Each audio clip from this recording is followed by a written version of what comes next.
what we were talking about the other night was kind of this idea of community, collaboration, and opening up the venue to some of the other groups in the area that are, in need of a place to congregate and in need of a place to gather and do their thing and build more community, right? So that's right. Yeah, and what we had sort of talked about is one of the guiding principles of our organization is that we're really in the community building business, and it just so happens that our medium to get there is through the arts.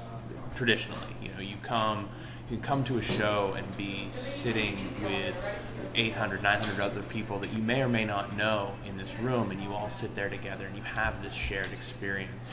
And my experience may be very different from yours, and I may love it or hate it or whatever, but I get some reaction from it, and you may have a different reaction. And we, over a beer or out in the lobby, we happen to talk about it, and we share each other's reactions, and that sort of helps keep a conversation going, a nice dialogue between people that sometimes I feel, especially now, it's harder for people to interact with one another. They spend so much time interacting with their phones or on Twitter that to get that real human interaction reminds us how to be social with one another in a real-time environment.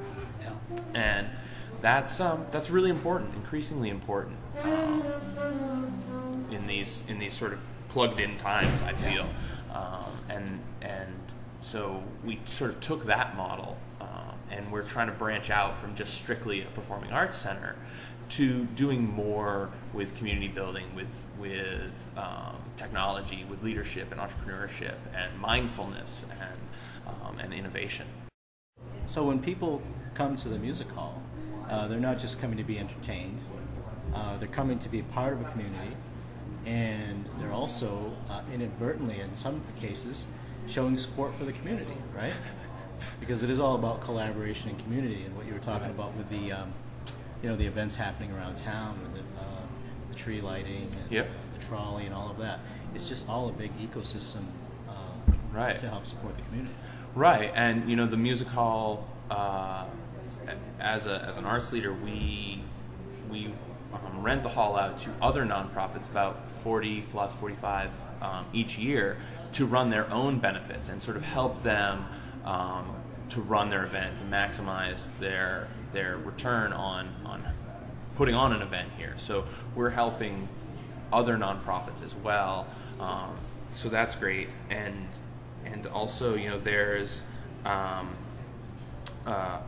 the ticket buyers don't come downtown in a vacuum. They also come downtown. If they're coming to the music hall, chances are they got a park, so there's revenue for the parking garage. They're going out to dinner. They're going to the shops. They may stay at a hotel if they're from more than an hour away. So it's really, the arts really are an economic engine and a driver.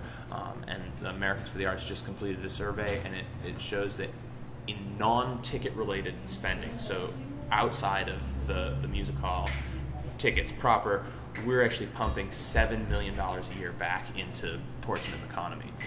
So that's a pretty big number, considering that we're a small business still.